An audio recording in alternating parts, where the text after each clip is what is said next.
মন্ত্রী, আজ সকালে আমার বাগান থেকে 10 কাঁদি কলা খেয়ে গেছে বাঁদর। এর কিন্তু একটা বিহিত চাই মন্ত্রী। বাঁদরের বাঁদরামি আমি মেনে নেব না, এই আমি স্পষ্ট বলে দিলাম। মহারাজ, আপনার রাজসভাতেই যদি বাঁদরের বাদরামি বাড়তে থাকে তাহলে আর রাজ্যে পারবে না কেন? আমার রাজসভায় যে কে বাঁদর তা তোমাকে বলতেই হবে। আমরা সবাই বাঁদর। গোপাল কিন্তু ঠিকই বলেছে মহারাজ। এই বিজ্ঞান বলছে মানুষের জন্ম বাঁদর থেকে। হ্যাঁ, হ্যাঁ, তোমার এত বড় স্পর্ধা, তুমি আমাকেও বাঁদর বললে? শুধু আপনি কেন, আমার আপনার পূর্বপুরুষরা সবাই বাঁদর থেকেই এসেছে। যেমন ব্যাঙাচি থেকে ব্যাঙ। তার মানে আমার সভায় সবাই বাঁদর? আহ, এ তুমি কি বলছো গোপাল? আমরা সবাই বাঁদর। আচ্ছা মহারাজ, ওই বাঁদরের দিকে ভালো করে তাকিয়েছেন, দেখবেন কেমন যেন মানুষ মানুষ দেখতে, হাবভাবে একেবারে মানুষের মতো। গোপাল, তাহলে আমার রাজসভায় কতজন বাঁদর আছে? সবাই খারাপ বাঁদর নয়, কেউ ভালো বাঁদর চেয়ে নিয়ে খায়, আর কোনো কোনো বাঁদর আছে যারা কেড়ে নিয়ে খায়। এখন আবার কিছু নতুন বাঁদর এসে জুটেছে। মহারাজ, গোপাল কিন্তু আমাকে বড্ড অপমান করছে। ও যদি নিজে বাঁদর হয় তবে বাঁদরামির সমস্যা গোপাল নামের বাঁদরটাকেই দেওয়া হোক। মহারাজ, বাঁদরের বাদরামি কি করে বন্ধ করতে হয় তা আমি জানি। আপনি এ ব্যাপারে কোনো চিন্তা করবেন না। তাহলে তুমি সবার সামনে কথা দিয়ে বাঁদরের বাঁদরামি তুমি বন্ধ করবে, তাই তো? যথা আজ্ঞা মহারাজ। আজ তুমি যা দিলে না, মন্ত্রী মুখ একেবারে বাংলার 5 করে দিলে। আরে আমি তো কিছু মিথ্যে কথা বলিনি, বাঁদরকে বাঁদর বলেছি, ব্যাস এটাই আমার অপরাধ। একটা কথা কানে এলো, আমাদের মন্ত্রী নাকি পা ভাঙা ভগবানের বাড়িতে রোজ যাচ্ছে। ব্যাপারটা কি বলো তো? কথাটা আমার কানেও এসেছে, তার কি করা যাবে? বাঁদর বাঁদরের কাছে যাবে, এটাই তো স্বাভাবিক। হ্যাঁ, তা বটে। চড়ে চড়ে যদি মাস্তুতো ভাই হতে পারে, তবে বাঁদরে বাঁদরে কেন মামা ভাগ্নে হবে না? তা বটে। এখন দেখা যাক মন্ত্রী কি খেলা খেলে।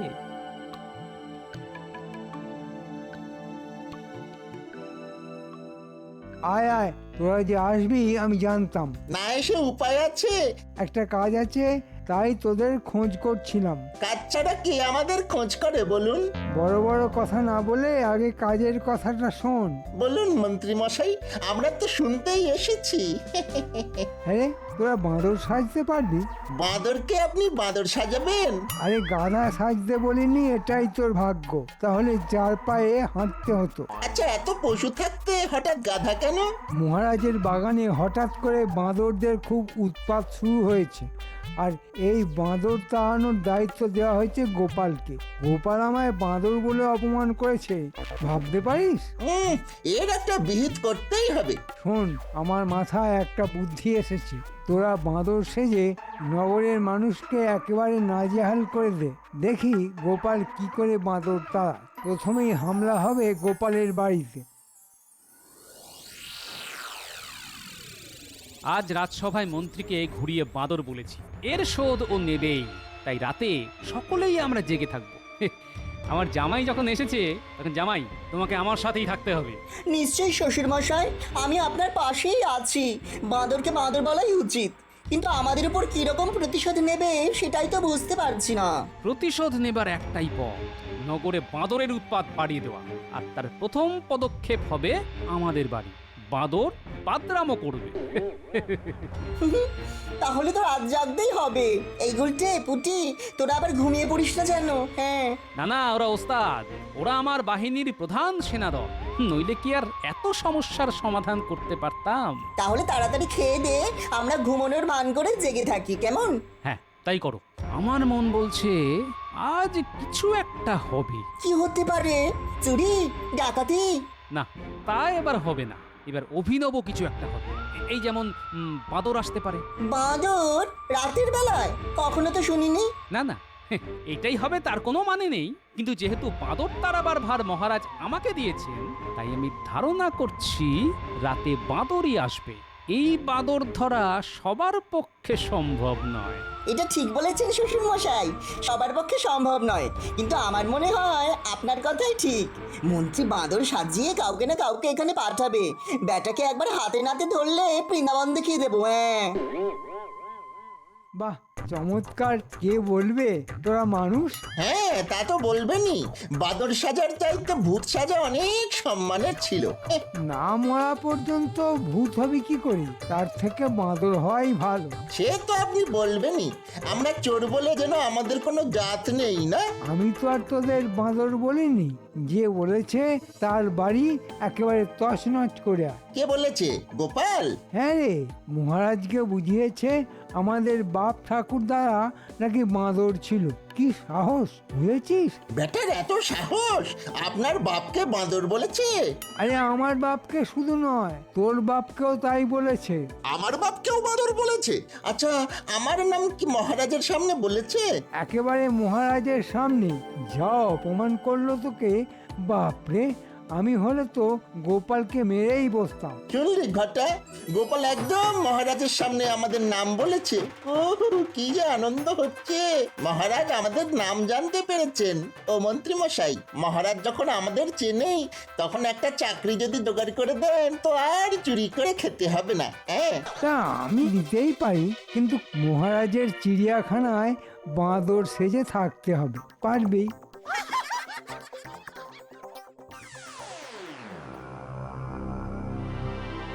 জামাই, এবার ওদের আসার সময় হয়ে গেছে, অনেক রাত হয়েছে। একটা কাজ করা যাক, তোমরা বাইরে বেরিয়ে লুকিয়ে থাকো। ওরা আসলে দূর থেকে ওদের লক্ষ্য রাখো। ঘরে আমি আছি, এখানে যা করার তাই করব। আসবে তো? আমার অনুমান কখনো মিথ্যে হয় না জামাই। আমার মন যখন বলছে আজ রাতেই কেউ আসবে, তখন আসবেই। তোমরা অন্ধকারে লুকিয়ে থাকো, লক্ষ্য রেখো। গোপাল বড় উপকার করেছে রে, মহারাজের কাছে আমাদের নাম বলেছে, তার মানে মহারাজ আমাদের চেনেন। কিন্তু আমাদের যে বাঁদর সেজে থাকতে হবে, থাকলে থাকবো, আর খেতে পড়তে তো পাবো। যদি রোজ কলা খেতে দেয় তবে কি হবে বলতো? এই কথাটা তো মাথায় আসেনি আমার। তোর বুদ্ধি আছে রে ঘটা, হ্যাঁ? আমার আর কি বুদ্ধি রে ঘটা, আমার বাবার যা বুদ্ধি ছিল না, তা তুই কল্পনাও করতে পারবি না।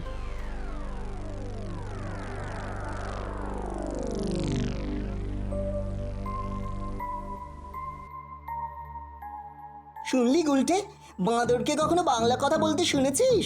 দাদু তাহলে ঠিক কথাই বলেছিল, এরা বাঁদর নয়, মানুষ। দাঁড়া, আমরা চুপি চুপি বাড়ির দিকে যাই। ঘটা একদম কথা বলিস না, চুপ করে থাক। গোপাল দিকে গেলে খুব বিপদ হবে রে, চুপ করে থাক, কথা বলিস না কিন্তু। ইয়ে, এসেছিস? ভালোই করেছিস। তবে বাপ ঠাকুরদার নাম ডোবালি রে, নিজের ভাষা ভুলে বাংলায় কথা বলছিস। কেন, মানুষের ভাষায় কথা বললে তোমার অসুবিধা কোথায়? হ্যাঁ, তোদের পূর্বপুরুষরা বাংলায় কথা বলতো না, বাঁদরের ভাষায় বলতো রে। বাঁদরের ভাষা তো আমরা জানি না, নিচে নামবো, একটু শিখিয়ে দেবে? এই দেখ দেখ দেখ, চল চল চল চল, পালা পালা পালা। দাঁড়া, আগে লেজটা খুলে রাখি। শুনলি না গোপাল কি বললো? ধর ধর ওদের, ধর ধর, বাঁদর বাঁদর। পালালি কেন? আমরা তো আর চুরি করতে আসিনি, গোপালের কাছ থেকে বাঁদরের ভাষা শিখতে এসেছি। হা পরে শিখিস, আগে পালা তো পালা। ব্যাটারা পালিয়ে গেল। চল দাদাকে বলি।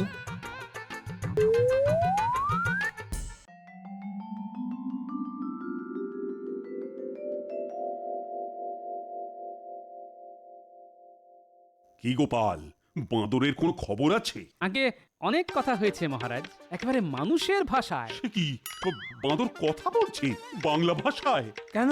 গোপাল বলে গেল আমাদের বাপ ঠাকুর দ্বারা নাকি বাঁদর ছিল। তাই যদি হয় মহারাজ, তাহলে বাঁদরের পক্ষে বাংলা বলাটা কি অসম্ভব? হ্যাঁ হ্যাঁ হ্যাঁ গোপাল, তোমার যুক্তি মেনে নিলে আমার পূর্বপুরুষরা তো বাংলা ভাষাতেই কথা বলবে, মানে সেটাই তো স্বাভাবিক। এই বিষয়টা একদিনে হয়নি, লক্ষ লক্ষ বছর ধরে বাঁদর ধীরে ধীরে মানুষ হয়েছে।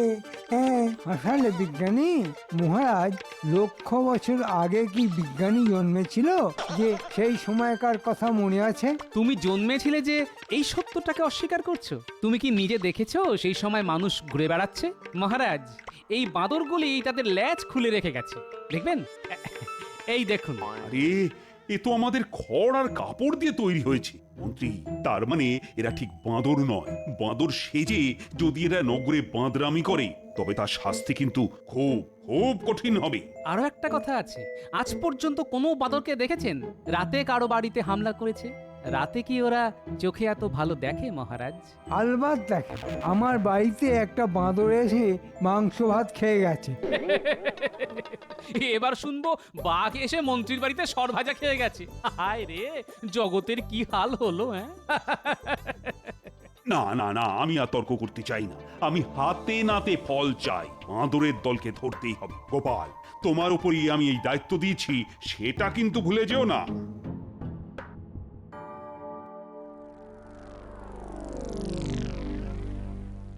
শোন, কেউ যদি বাঁদর সেজে নগরে হামলা চালায় তবে আমরাও ভালুক সেজে রাতে নগরে ঘুরে বেড়াতে পারবো। উল্টে একটা কাজ কর, শ্যামাপদ বহুরূপীকে আমার সঙ্গে দেখা করতে বল, আমাদেরও ভালুক সাজিয়ে দিতে বলবো। বাদরের সঙ্গে ভালুকের এবার লুকোচুরি খেলা হবে।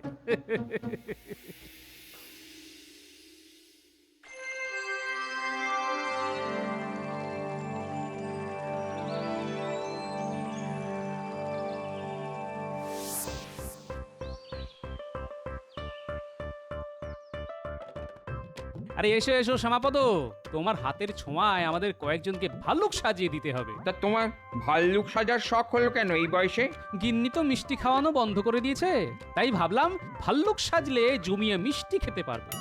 তখন আর কেউ মানা করতে পারবে না। না বৌঠান, গোপাল ভাইয়া কোনো উদ্দেশ্য ছাড়া এমন কাজ করবে না। নিশ্চয়ই কিছু একটা মতলব আছে। হ্যাঁ, তা একটা আছে বটে, ভালুক সেজে বাদর ধরবো। বাঁদর? তবে শুনলাম নগরের নাকি বাঁদরের উৎপাত বেড়ে গেছে। কি ব্যাপার বলো তো? সে পরে বলবো, আগে একটা কথা বলো, তুমিও ভালুক সাজবে তো? আমাদের সঙ্গে বাদর ধরতে যাবে তো? নিশ্চয়ই যাব। হ্যাঁ, বাঘ হলেই যেতাম না, কিন্তু বাঁদর সে আবার কোনো প্রাণী হলো নাকি? ঠিক বলেছ, আমরাও বাদর। বাদরের থেকেও বাঁদরামিতে মানুষ অনেক এগিয়ে আছে। যাক, এসব জ্ঞানের কথা বিজ্ঞানীর কাছ থেকে একদিন শুনে নিও। জন বেসব কথা শুনিনি। হ্যাঁ, আরো বুড়ো হলে হয়তো বলবে, শ্যামাপদ আমাকে বাঁদর সাজিয়ে দাও, আমার বাপ ঠাকুর দাদারা বাঁদর ছিল, আমিও হব, বাঁদরদের সঙ্গেই থাকবো। হ্যাঁ, তাহলেই তো মঙ্গল, তোমার ঘাট থেকে তো নামবো। বলি ওখানে কোন বাঁদরানি পাবে? হ্যাঁ?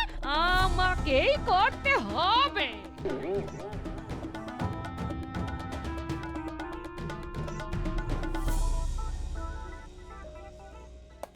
তোরা কি দিন দিন মরকট হয়ে যাচ্ছিস? মরকট হতে যাব কেন?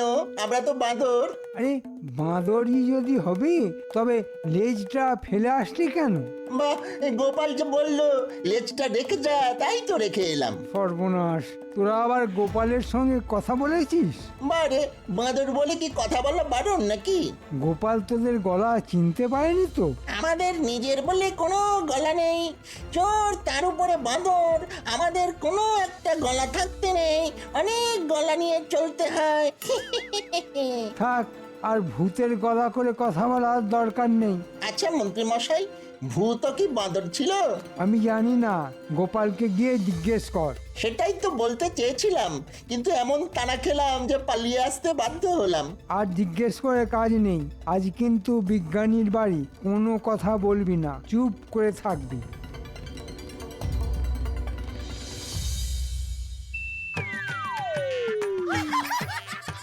ভাল্লুকের সাজে তোমাকে কিন্তু চেনাই যাচ্ছে না। বাহ বাহ, চমৎকার চমৎকার মানিয়েছে। আসল রূপটা বেরিয়ে এসেছে। এবার থেকে ভাল্লুক সেজেই থেকো। তবে বাজারটা করে দিতে হবে কিন্তু। হ্যাঁ, কি যে বলেন বৌঠান, এই ছদ্মবেশ তো কয়েকদিনের জন্য। বাঁদরের বাঁদরামি বন্ধ করতে পারলেই আপনার গোপাল আপনার কাছেই ফিরে আসবে। কেন থাকুক না ভাল্লুক সেজে, আমার কাছে আর আসতে হবে না। জঙ্গলে থাকুক, ভীমরাতি কাকে বলে। হ্যাঁ, শোনো জামাই আর গুলটে, আমাদের সঙ্গে শ্যামাপদও থাকবে। আজ মনে হয় বিজ্ঞানীর বাড়িতে হামলা হবে, আমরা ওখানেই ভালুক সেজে লুকিয়ে থাকবো। তোরা পাশেই থাকবি, কিন্তু কথা বলবো আমি। হ্যাঁ ঠিক আছে, তাই হবে।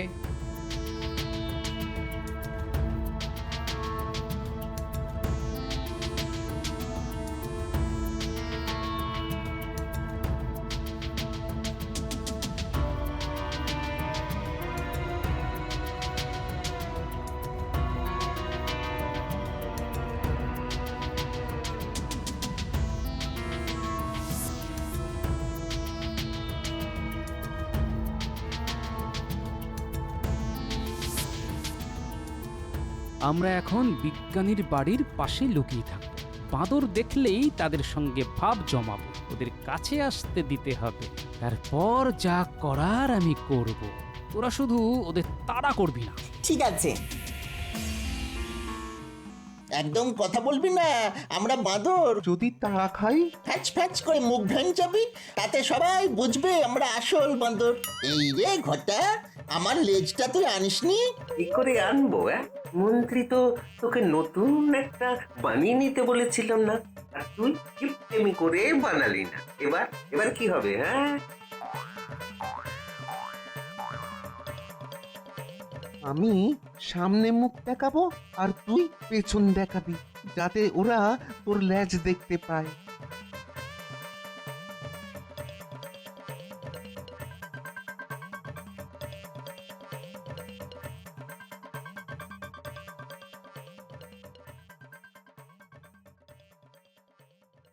যা ভেবেছিলাম, এই দেখ বাঁদরের দল আসছে। হ্যাঁ দেখেছি, আগের দিনের দুটোই আসছে। গোপাল, ওরা কাছে এসে পড়েছে, কি করব? তুমি তো ভাই ভালুকের ডাক ছাড়তে পারো, একবার ছাড়ো তো দেখি। কে যেন ডাকলো, কে বলতো? ডাক শুনে মনে হচ্ছে তো কোনো জন্তু। এই এই কি হতে পারে বলতো? ওই দেখ, আবার ডাকলো। আরে এটা তো ভাল্লুকের ডাক। এই নগরে ভাল্লুকও ঢুকে পড়েছে, সর্বনাশ হয়ে গেছে রে। এবার আমরা কি করব? এই বাঁদর, জানিস আমরা তোদের পূর্বের পূর্বের পূর্বের পূর্বের পিতৃপুরুষ। আয় আমাদের প্রণাম করে যা। তোদের এমন শিক্ষা দেব যে আর বাঁদর হয়ে থাকতে হবে না। রোজ আমাদের সঙ্গে মাছ ভাত কাঁটা বেচে খাবি। বল, রাজি থাকিস তো কাছে আয়, তোদের মন্ত্র দিই, নইলে চিবিয়ে খেয়ে ফেলবো। দেখ ঘটা, এই ওরা আমাদের ভাষায় কথা বলছে রে। তার মানে সব জন্তুই বাংলা জানে, কিন্তু আমি যে বাঁদর নই তা তো লেজ দেখেই বুঝে যাবে। তখন বলবি যে মন্ত্রী তোর লেজ কেটে দিয়েছে। হ্যাঁ, মন্ত্রী যদি রাগ করে, তাহলে তো খুব বিপদ। আরে ছাড় তো তোর মন্ত্রী। এই চারদিকে তাকিয়ে দেখ, ভাল্লুকগুলি আমাদের ঘিরে নিয়েছে। আইয়া, আর কোনো পথ নেই। আরে কাছে আয়, নইলে আমাদের রাগ হয়ে গেলে কিন্তু চিবিয়ে খেয়ে নেব। তোর লেজটা আমায় দিবি ভাই, আমি তোকে শোধ দিয়ে দেবো। আগে ভালুক হয়ে নি, তারপর। আর শোন, মন্ত্রীর কাছ থেকে মোহরটা নিয়ে নিবি, নইলে নইলে আমার বড় ক্ষতি হয়ে যাবে। আয় বাবা, কাছে আয়, ক্ষমা না ভাল্লুক মহারাজ, আয় আয়। এই তোরা এক কাজ কর, এবার ওদের ল্যাজ ছিঁড়ে তা দিয়ে ওদের বেঁধে ফেল। হ্যাঁ হ্যাঁ, তাই করছি।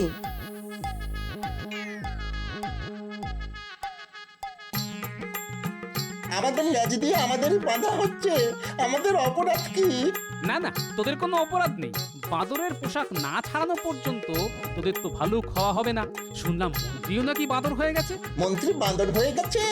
খুব ভালো হয়েছে। বেটা আমাদের ভালুক না বানিয়ে বাঁদর বানিয়ে দিয়েছিল। বাঁদরের থেকে ভালুক কত সুন্দর।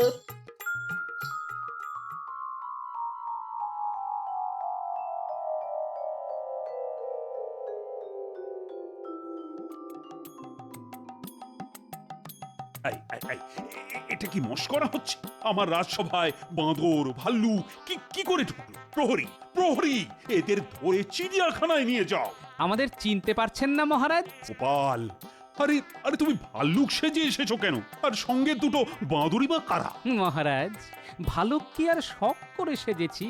বাঁদর ধরার জন্যই ভালুক সাজতে হলো। আমাদের কোনো দোষ নেই মহারাজ। মন্ত্রী আমাদের বাঁদর সাজিয়ে গোটা নগরে একটা গন্ডগোল বাঁধাতে চেয়েছিল। প্রথমেই গোপালের বাড়ি, তারপর বিজ্ঞানীর বাড়ি। কিন্তু গোপাল যে এমন একটা ভালুক সেজে আমাদের ধরে ফেলবে তা বুঝতে পারিনি। আমাদের ক্ষমা করে দিন মহারাজ। গোপাল, বাঁদরের একটা পোশাক মন্ত্রীর বাড়িতেই পাঠিয়ে দাও, আর বাড়ির চারদিকে পাহারা বসাও যাতে পালাতে না পারে। আগামী 7 দিন এই বাঁদরের পোশাকেই তাকে রাজসভায় আসতে হবে। মহারাজ, এই কৃতিত্ব কিন্তু আমার একার নয়। আমার জামাই গুলটে, পুঁটি, শ্যামাপদ বহুরূপী না থাকলে এই কাজ করতেই পারতাম না। আমার হয়ে এই রথরাজি ওদের দিলাম এই পুরস্কার হিসেবে।